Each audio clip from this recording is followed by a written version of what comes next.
آخری بات جو میں آپ سے کر دوں، اس میں آخر میں لفظ استعمال ہوا ہے المفلحون۔ المفلح اور الفائز ہونا کا فرق۔ مفلح کہتے ہیں کامیاب کو عربی میں، فائز بھی کہتے ہیں کامیاب کو عربی میں۔ اولئک هم الفائزون بھی قرآن میں استعمال ہوا ہے، فوز بڑی ذالک هو الفوز العظیم، بڑی کامیابی۔ اور پھر فلاح، اور یہاں پر افلاح المفلحون اس کا لفظ بھی استعمال ہوا ہے۔ فلاح کا تعلق ہے فلاحی سے، فلاحی کہتے ہیں کسانی کرنے والے کو، کھیتی کرنے والے کو، ٹھیک ہے نا۔ مفلح کہتے ہیں کیونکہ عربوں میں زیادہ تر زمین کیا تھی؟ صحرا تھی، بہت کم زمین ہے جہاں پہ آپ کچھ کھیتی باڑی کر سکتے ہو۔ تو جو تھوڑی سی زمین ہے جہاں کچھ کھیتی کر سکتے ہو اس کی بہت اہمیت ہے، کیونکہ باقی زمین کیا ہے؟ صحرا ہے، جہاں پانی کی بہت اہمیت ہے اور کھیت کی بہت اہمیت ہے عربوں کے ہاں، کیونکہ بیچاروں کو ہے بہت کم زمین کرنے کو کھیتی باڑی، ٹھیک ہے نا۔ اب کیونکہ جس چیز کی ان کے ہاں اہمیت زیادہ ہو اس کے نام بڑے ہیں عربی میں، اس کا ایک لفظ نہیں، اس کے کئی الفاظ ہیں۔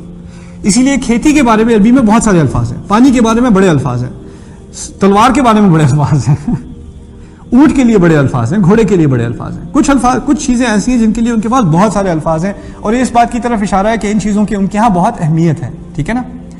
تو اب کھیتی کے لیے ان کے ہاں بڑے الفاظ ہیں، ان میں سے ایک لفظ ہے الفلاح، الفلاح۔ اور فلاح کے معنی ہیں پورا سال کسان جو ہے وہ لگا ہوا ہے زمین پر، بیج ڈالتا ہے، پانی ڈالتا ہے، اپنا بیل چلاتا ہے، سارا سال لگا ہوتا ہے کام میں، لیکن 12 مہینے کے کام کے بعد اس کو ایک دن اس کو جا کے پے چیک ملتا ہے۔ آپ جب جاب کرتے ہیں ہر ہفتے آپ کو اپنی کام کا اجر مل جاتا ہے، ٹھیک ہے نا، آپ کو پے چیک مل جاتا ہے۔ کسان کا یہ معاملہ نہیں ہے، کسان ایک ہفتہ کام کر کے اس کو پیمنٹ نہیں ملتی، اسے کام کب کرنا ہوتا ہے؟ پورا سال، اور پورے سال کے آخر میں اس کو ایک پیمنٹ ملے گی۔ لیکن اگر کبھی کھیتی میں کوئی کیڑا آ گیا یا کوئی قہر آ گیا، پانی بارش نہیں ہوئی یا کوئی اور مسئلہ پڑ گیا، تو اس کی سارے سال کی محنت ضائع، کچھ بھی نہیں ملنا، کچھ بھی نہیں ملنا۔ تو جب کسان پورا سال کام کرے اور آخر میں کھیتی اچھی نکل آئے اور اب وہ کاٹنے جا رہا ہے، الحصید، اب وہ کاٹنے جا رہا ہے، تو ہر سوسائٹی میں دنیا کی، ہمارے ہاں، ہمارے انڈیا، پاکستان، بنگلہ دیش وغیرہ میں، عربوں کے ہاں جہاں بھی ہے کھیتی باڑی کی سوسائٹی، یورپ میں جہاں کہیں ہے، افریقہ میں جہاں کہیں ہے، جب کاٹنے کا وقت آتا ہے نا تو ہر جگہ لوگ خوشیاں منا رہے ہوتے ہیں، گانے گا رہے ہوتے ہیں، بازار لگے ہوتے ہیں، بڑے بڑے تہوار ہوتے ہیں لوگوں کے، یعنی یہ بہت خوشی کا موقع ہوتا ہے کہ سال میں اب یہ، کیونکہ ایک سال کی پوری محنت اب اس دفعہ میں ملنی ہے، ٹھیک ہے نا۔ اس لفظ سے نکالا ہے انہوں نے لفظ کامیابی کا، المفلحون، وہ لوگ جو کھیتی اپنی کاٹتے ہیں۔ مقصد کہنے کا کیا ہے کہ یہاں صرف کامیابی کی بات نہیں ہو رہی، یہاں آپ کو کمپیئر کیا جا رہا ہے، آپ کے بالمقابل کون ہے؟ کسان۔ کسان نے ساری زندگی کام کرنا ہے، سارا سال کام کرنا ہے، لیکن آخر میں جا کے پتہ چلے گا کام کا کچھ فائدہ نکلا کہ نہیں نکلا۔ اسی طرح متقی نے کیا کرنا ہے؟ ساری زندگی کام کرنا ہے، لیکن کھیتی کب ملے گی؟ آخر میں جا کے۔ اور جس کو اتنا صبر ہے کہ آخر میں جا کے کھیتی نکال لے، وہ مفلح ہے، وہ مفلح ہے۔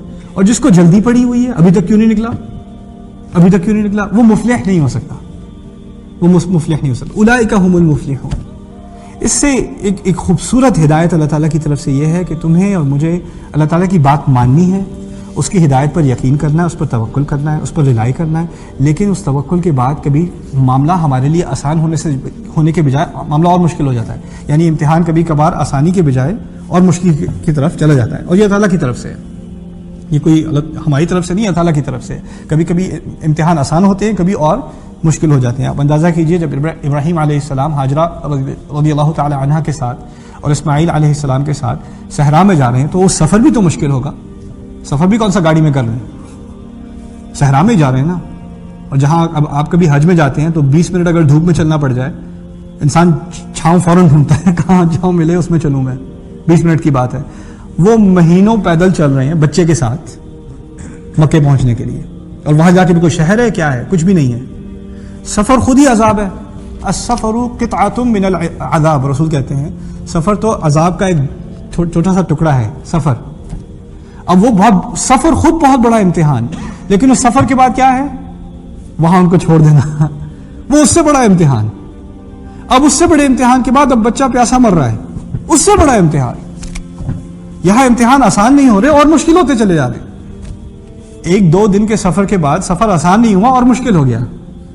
1 گھنٹے کی جدائی کے بعد ماں اور بیٹے کا معاملہ آسان نہیں ہوا اور مشکل ہو گیا۔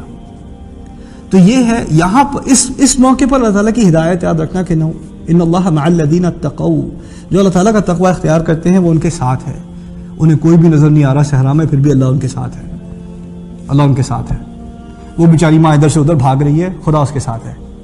ایک دفعہ میں بھاگی، یہ نہیں کہتی ایک دفعہ میں بھاگ کے کہ چلو خدا تو ملا ہی نہیں، اس نے مدد ہی نہیں کی، اب کیا کروں، تو یہیں پہ بیٹھ کے میں بھی روتی ہوں، بچہ بھی روتا ہے۔ وہ ایک توکل کی کہانی ہے۔